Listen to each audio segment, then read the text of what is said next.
Hello and welcome. Thank you for stopping, and I hope you're doing well.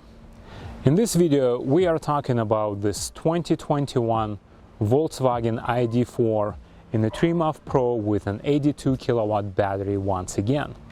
And today I would like to share with you our opinion and experience while we took this ID.4 on a 800-mile journey as a family. So it's not only going to be myself and some load, it's actually completely and fully loaded trip with 4 adults, luggage, holiday gifts and food, and a lot of other belongings. Let's see how this Volkswagen performs in terms of the quality, ergonomics, comfort, how convenient it is to drive an EV on a 400-mile journey in California from, let's say, just north of LA to just north of Sacramento, doing some driving up at your destination and then driving back. It is convenient, or how does it compare to, let's say, Tesla infrastructure, compared to Electrify America, ChargePoint, and any other options that are on the way? I do not need to look for an affordable or inexpensive or the best priced gas on the route. I just need to find a charging station because my charge up or fill up is always free. Also, we'll talk about the range.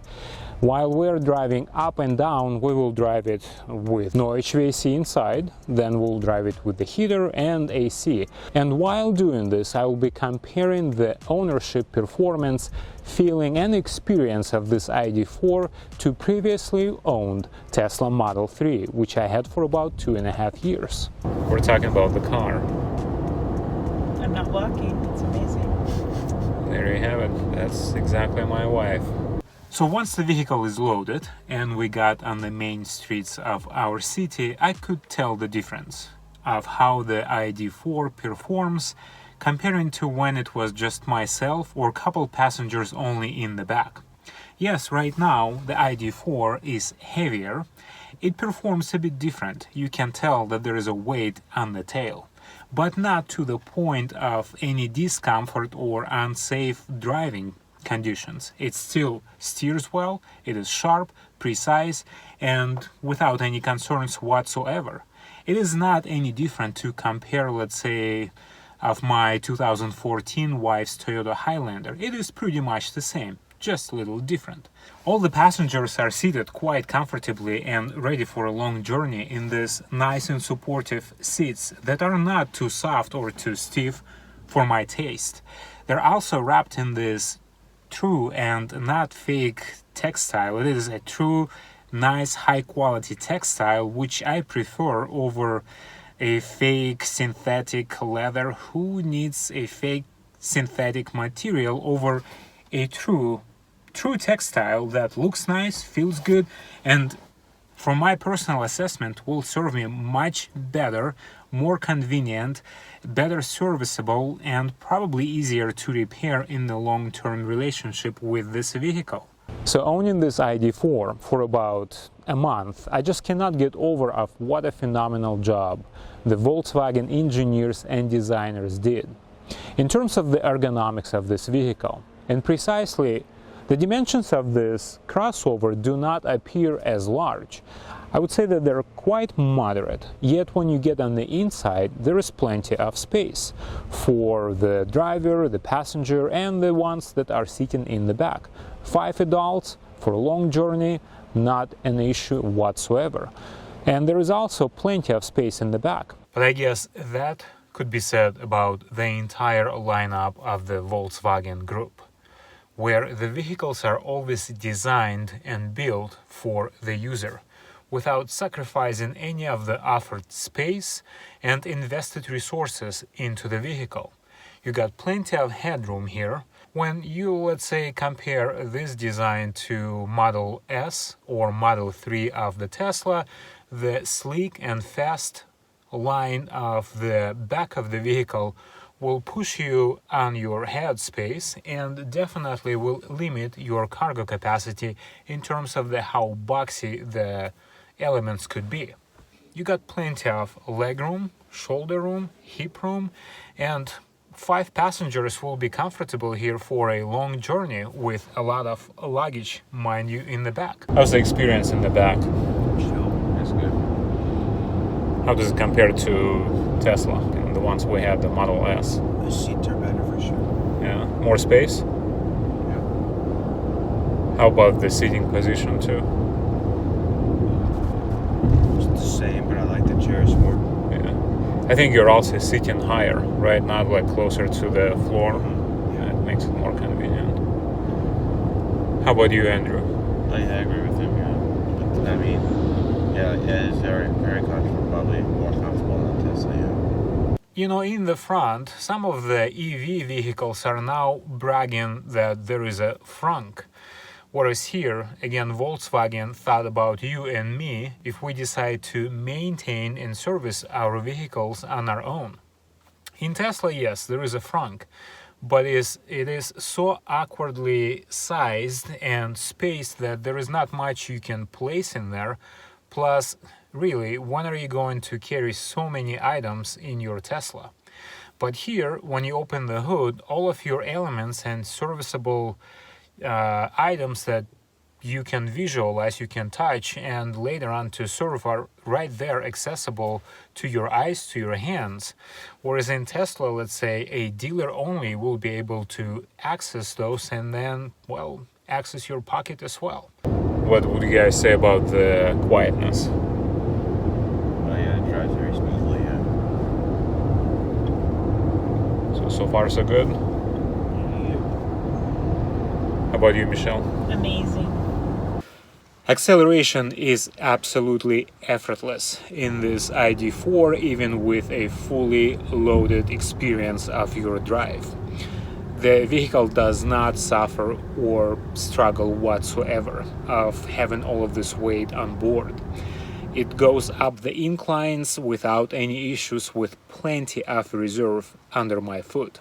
And it is so quiet and so comfortable here that at the beginning of this trip, my older son kept staring at the speedometer and sort of almost, I could tell, feeling that we're going too slow. And at some point he actually told me, it's so quiet in here that I thought we are going way below the speed limit.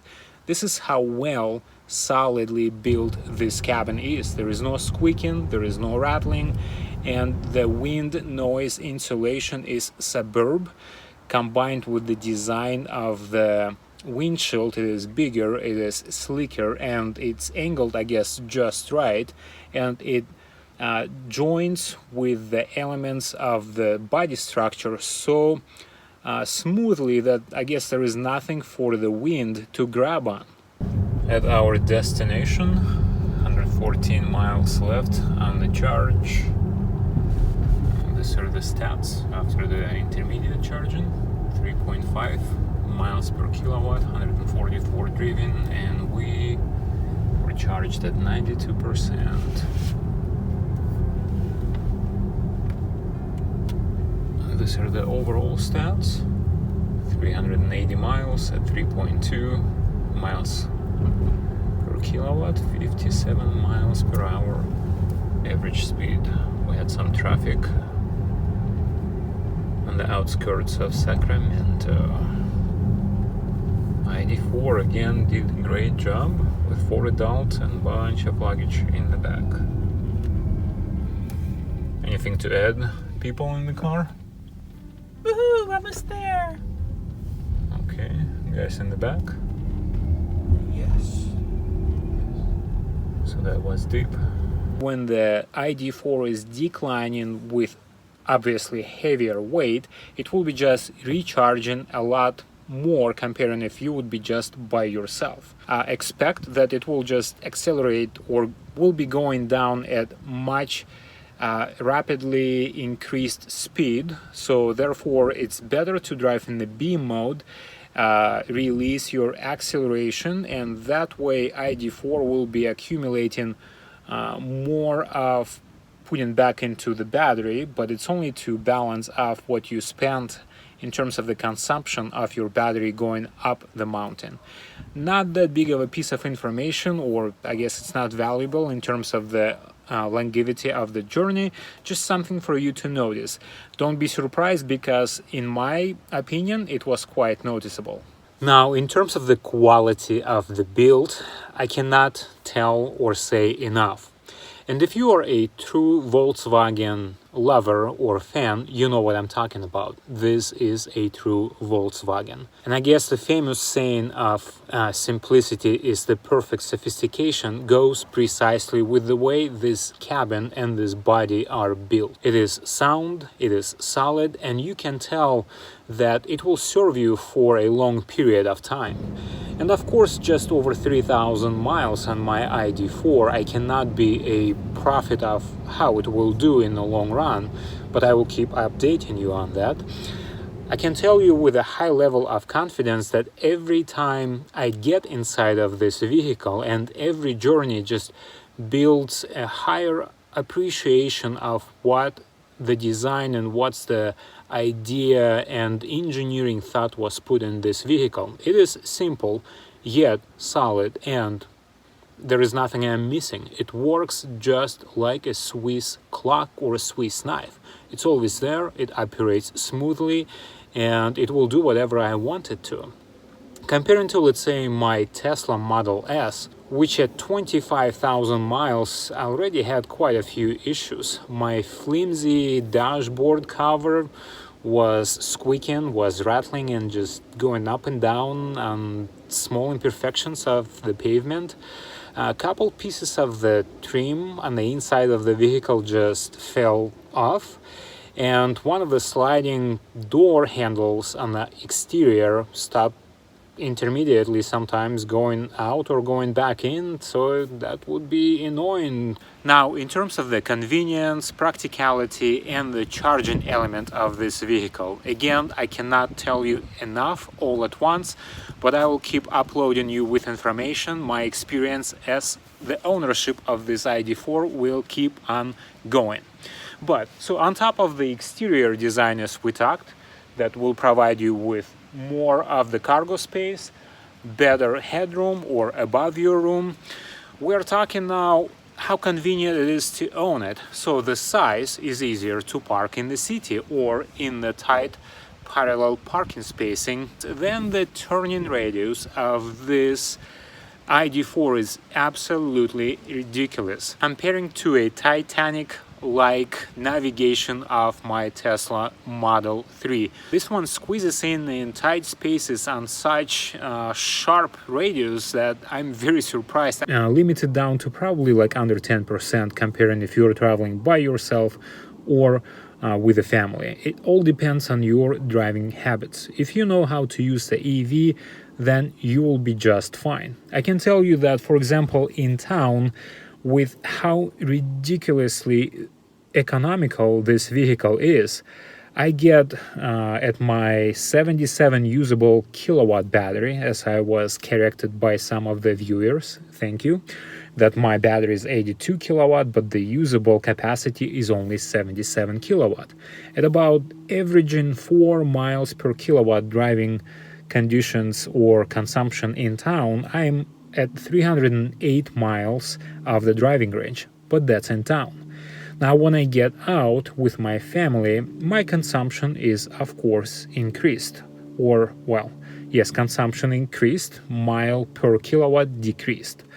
But with what the Electrify America has to offer in terms of the charging stations, there is no brainer that you have a lot of options. The stops are a lot more frequent. Plus, on top of that, I have ChargePoint and a couple other smaller vendors that offer charging stations. And even though Tesla is providing more ports, there are more Teslas, and when we stopped to charge our ID.4 at Electrify America station, we had 6 ports, whereas Tesla had close to 20 ports.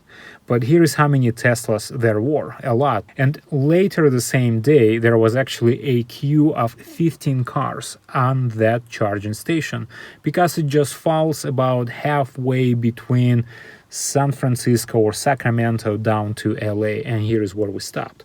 But we had availability, and even at that time of the night when there was a queue of 15 cars, the ID.4 driver still had an availability.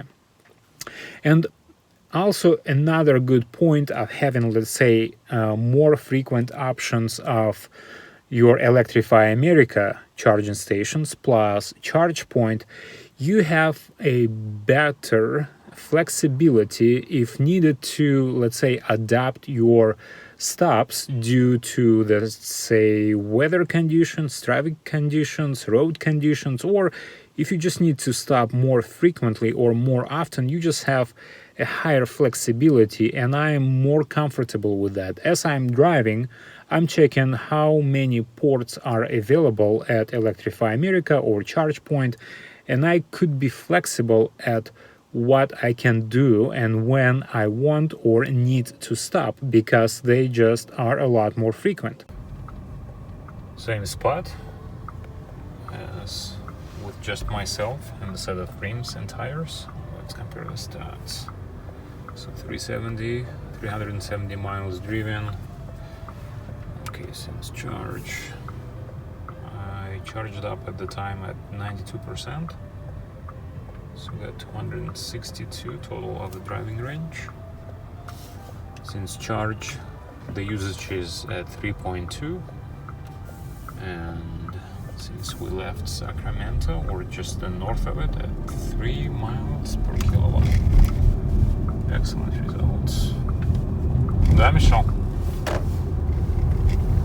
Day or your week to be structured around charging your EV in general, comparing to, let's say, on a long journey. Now, on a long journey, what I enjoy to stop with my ID.4 and my family to take a break, to talk about something that we normally don't. We get out of the car, we walk around, we explore, we talk about something, we think about something what's outside. We are not on our phones, we are a family. We could stretch our legs while the ID.4 is charging, we can meet new people, we can talk about something with those people that otherwise, if we would not stop at the charging stations, might not happen. So making an EV owner will make you more social in a way if you prefer. You can also read, you can take a nap. I mean, while your ID.4 is charging, why not to charge your body with a 30-minute nap that will recharge your body for a quite longer period of time comparing what you invested in your body. Then I can edit my videos, I can study something, I can read something. In general, there is so much that you can do with that time while ID.4 is charging. You can charge your mind and your body in a lot of different areas. And I specifically allocate and am prepared, not that I have to plan for it so hard, to invest in myself and invest in the community rather than just wasting my life minutes and just dropping them in the cyber hell.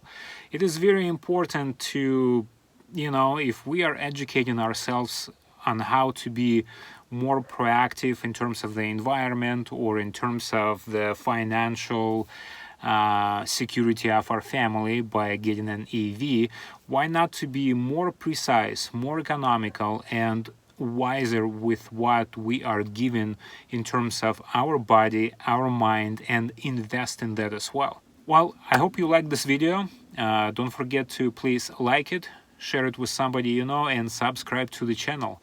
And I will see you soon again. Thank you. Bye-bye.